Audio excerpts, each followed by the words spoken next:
अस्सलाम वालेकुम बच्चों। हमारा आज का सबक है मगर वो टूट गई, जिसके मुसन्निफ सालेहा आबिद हुसैन।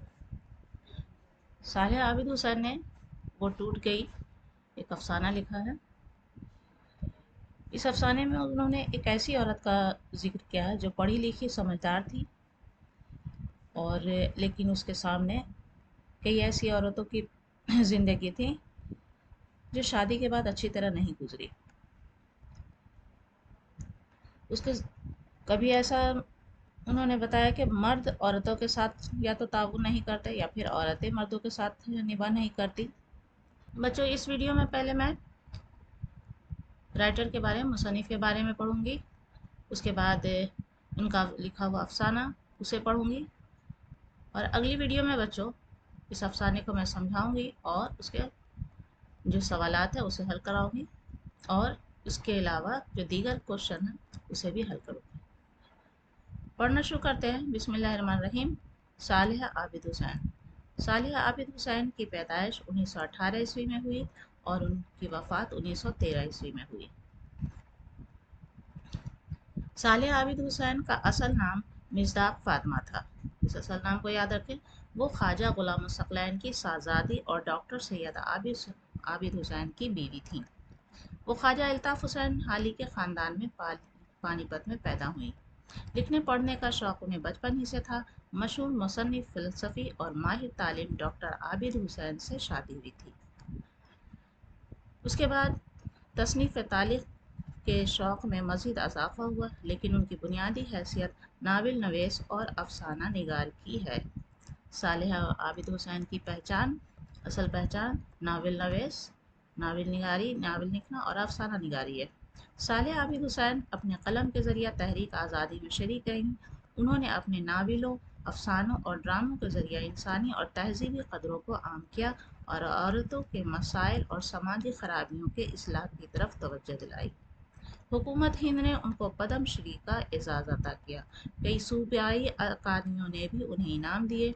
उनके नावलों में अज़रा, आतिश खामोश, क़तरे से गहर होने तक, यादों के चिराग और अपनी अपनी सलेब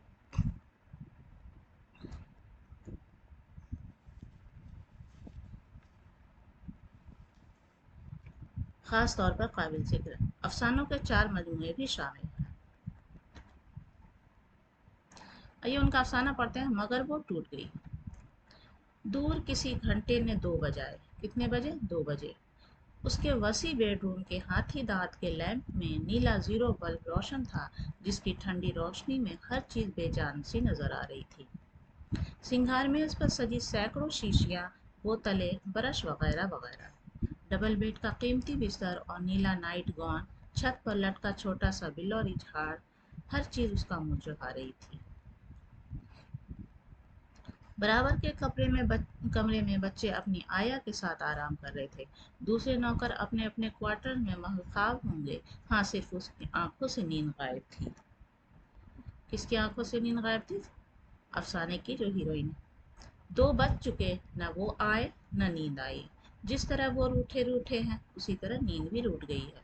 वो डबल बेड के दूसरे हिस्से पर लोट लगाकर आ गई और उनके तकिए पर सर रख दिया। आंखों में आंसुओं का एक सैलाब सा उमड़ आया, जो उसके गालों पर लुढ़कते, कनपट्टियों पर से फैलते, नरम तकिए में जज्ब होते रहे। सामने दीवार पर इन दोनों की कद-आदम रंगीन तस्वीर आवेजा थी, उनकी शादी की तस्वीर। उसके चेहरे पर शर्मीली और मासूम मुस्कुराहट है, और उनकी आंखों में इश्तियाक है, शरारत है और तजस्सुस भी। शादी, शादी, शादी। शादी या बर्बादी। कितनी बर्बादियां उसने अपने चारों तरफ देखी थीं। अम्मा की जिंदगी, भाभी का अंजाम, उसकी प्यारी सहेली मनोरमा की खुदकुशी, उसकी टीचर की तन्हा उदास जिंदगी। 2-4 नहीं, 20 नाकाम शादियों को उसने देखा था। ये शादी बर्बादी क्यों बन जाती है? औरतें तो मर्दों ही को इल्ज़ाम देती हैं, मगर क्या उनका कसूर कुछ नहीं होता? क्या है ये हकीकत नहीं कि शादीशुदा ज़िंदगी को कामयाब और मसरूर बनाना औरत का काम है? निभाने की जिम्मेदारी मर्द से ज़्यादा औरत पर आती है। ये इस अफसाने की जो हीरोइन है उसकी ये सोच है कि घर बनाना, उसमें مرد سے زیادہ عورت کی ذمہ داری ہوتی ہے۔ اگر وہ چاہے تو اگر وہ چاہے تو یہ اس کی سوچ رہی ہے کہ اگر عورت چاہے تو وہ گھر بنا سکتی ہے، کیا نباہ نہیں ہو سکتا؟ اس نے اگر کبھی شادی کی تو نہیں۔ وہ لرز اٹھتی، جانے کیا انجام ہو، وہ ابھی شادی نہیں کرے گی، ایم اے کرنے کے بعد پھر سوچے گی۔ لیکن ادھر ادھر کی زندگیاں دیکھ کر وہ بہت زیادہ حساس بلکہ شکی ہو گئی تھی۔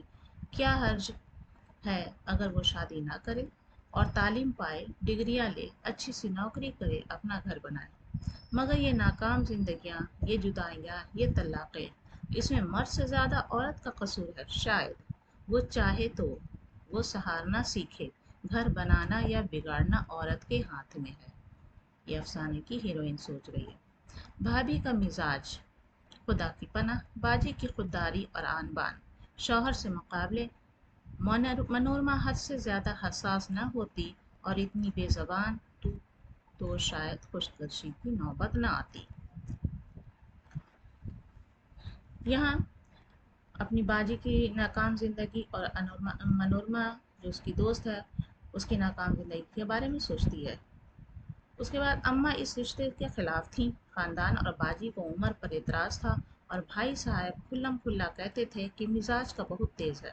البتہ ابا میاں کہتے ذہین ہے، اعلیٰ تعلیم یافتہ ہے، اتنی پوزیشن ہے، درجہ عہدہ کیا نہ تھا اس کے پاس، اور پھر یہ مسکان۔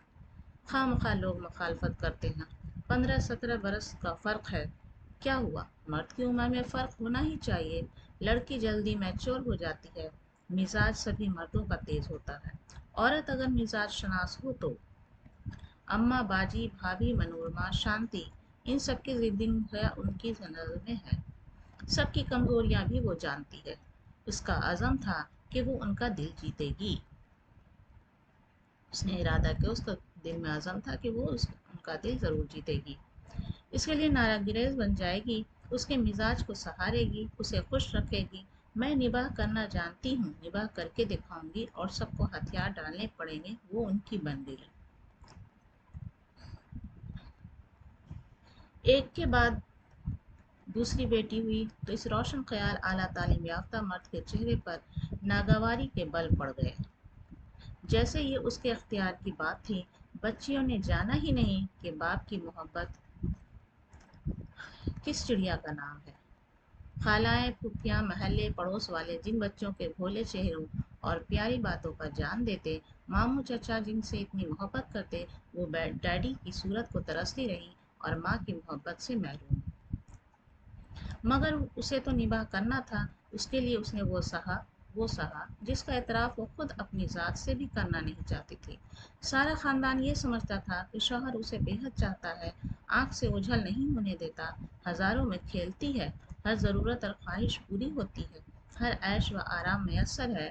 ایسی خوش قسمت لڑکیاں کم ہوتی ہیں۔ خوش قسمت؟ ہاں، اس نے سب کو یہی احساس دلایا تھا۔ وہ جلتے داغ، وہ ٹپکتے زخم، وہ مجروح خودداری، اپنائیت کا وہ مجبور احساس کس نے دیکھا؟ کون دیکھ سکتا تھا جس کو وہ 15 سال سے سہار رہی تھی؟ اس کی آنکھوں سے جلتے آنسوؤں کی بارش ہو رہی تھی، یعنی یہ سب وہ 15 سال سے برداشت کر رہی تھی۔ اس نے مثالی خاندان، تعلیم یافتہ، خود مختار لڑکی نے کیا کیا نہ سہا، رات رات بھر ٹانگیں دبائی، دن بھر کھانے پکائے اور اپنے ہاتھ سے کھلائے۔ جب شوشو پیدا ہوا تو کچھ عرصے مجازی خدا نے بیٹے کی ماں بن جانے کے بعد اس کا خیال کیا، وہ قدر اور عزت جو کچھ عرصے بعد پھر خاک میں مل گئی۔ 4 بجے کی آواز پر وہ چونک پڑی، کھڑکی میں سے چاند کی کرنیں شیشے پر دھندلا سی گئی تھیں۔ وہ اب تک نہیں آیا، اور اب یہ کون سی نئی بات ہے؟ کب سے یہ آگ سینے میں بھڑک رہی ہے اور وہ ان شعلوں کو بجھانے اور دبانے کی جدوجہد میں لگی ہوئی ہے۔ چند دن کو بھیا کے پاس چلی جاؤ۔ ہاں جاؤ نا، تمہیں کس سے محبت ہی نہیں ہے؟ کسی سے محبت ہی نہیں ہے؟ پہلی بار اس نے یہ جملہ سنا تو وہ حیران رہ گئی، منہ سے نکلا، کیا سچ مچ چلی جاؤں؟ اور کیا اسٹامپ پر لکھ کے دوں؟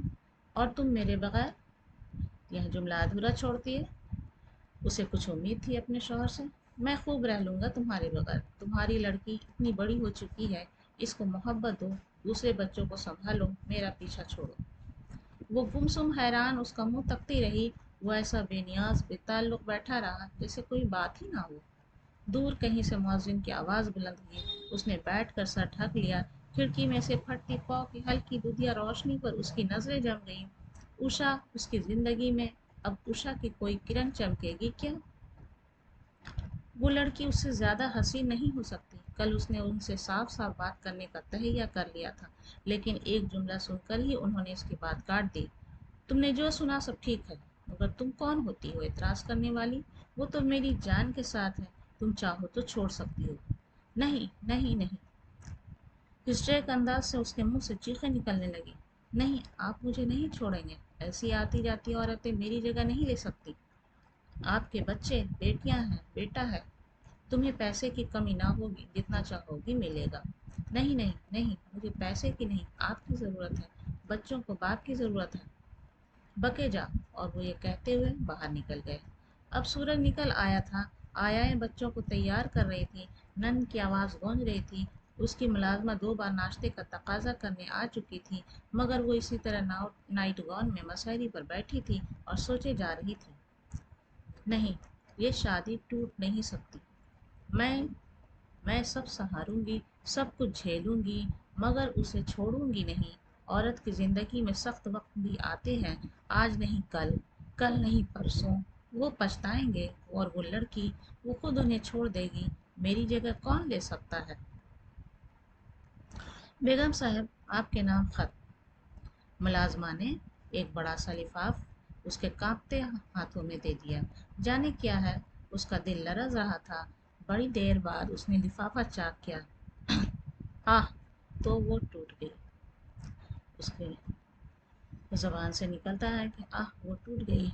तलाकनामा उसके हाथ से फर्श पर गिर पड़ा था, और वो फटी फटी आंखों से दीवार को तके जा रही थी और एक जुमला बड़बड़ाती जाती थी, मगर वो टूट गई, टूट गई, टूट गई। इस अफसाने के जो मुश्किल अल्फाज है उसके मानी यहाँ पर पढ़े बच्चों।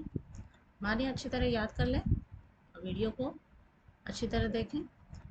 माने हैं अल्फाज यहाँ पर है मंजमद। मंजमद माने जमा हुआ, ठहरा हुआ। नाला माने बेजार। हरासा माने डरा हुआ। ओझल माने नजरों से छुपा हुआ। हिस्ट्रिक अंदाज यानी चीखना, चिल्लाना, रोना। हिस्ट्रिया एक बीमारी होती है जिसमें इंसान का जहनी तवाज़न बिगड़ जाता है और वो मुख्तलिफ तरह की हरकतें करने लगता है। खुददारी यानी अपनी इज्जत का पास, अपनी इज्जत का लिहाज। अफसाना मगर वो टूट गई। इस कहानी के 2 रुख हैं।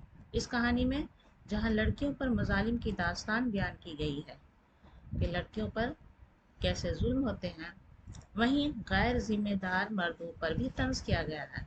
जो मर्द गैर जिम्मेदार होते हैं उन पर भी इस अफसाने के जरिए तंज किया गया है। और ये कहानी मगर वो टूट गई, ये कहानी हमारे मुआशरे की उन ख़वातीन की तस्वीर कशी करती है जो आए दिन ऐसे हालात से मुकाबला करती हैं जैसा कि इस कहानी में दिखाया गया है कि शौहर के बुरे बर्ताव के बावजूद बीवी किसी न किसी तरह खा वो अपने ख़ानदान की इज्जत या अपने बच्चों की खातिर निभाने की कोशिश करती है। यानी औरतें इज्जत निभाने की कोशिश करते रहती हैं हमेशा, कि एक उम्मीद में कि हो सकता है उनका घर बिगड़ने से बच जाए।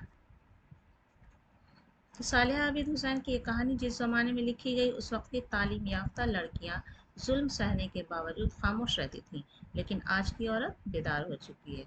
वो शौहर के इस घिनौने अमल के बाद खामोश नहीं बैठती। उसको सदमा तो ज़रूर पहुंचता है, लेकिन इसके बाद उसके अंदर एक नया अज़म पैदा होता है, एक नया इरादा लेकर के एक नया अहद करती हैं।